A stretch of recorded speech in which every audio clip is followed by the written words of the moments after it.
धाराशिव जिल्ह्यामध्ये काल आमदार तानाजी सावंत यांनी त्यांच्या पक्षाची मीटिंग घेतली आणि त्या मीटिंगमध्ये एकटा चलोचा नारा बोलत असताना दिला।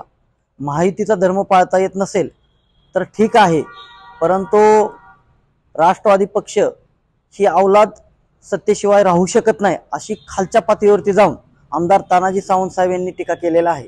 प्रथम मी तानाजी सावंत यांचं राष्ट्रवादी काँग्रेस पार्टीच्या वतीने त्यांचा निषेध करतो, कारण महायुतीचा धर्म पाळत नसल्यामुळे महायुतीमध्ये राहूनच आपल्या मित्र पक्षावरती अशा खालच्या पातळीवरती जाऊन टीका करणं हे कितपत योग्य आहे।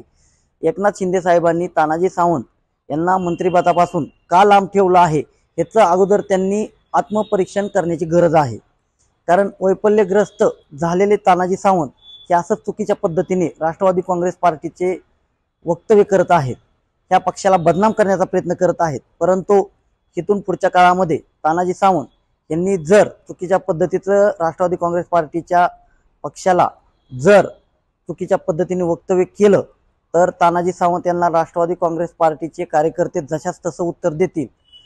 तानाजी सावंत यांनी तात्काळ राष्ट्रवादी काँग्रेस पार्टीची माफी मागावी।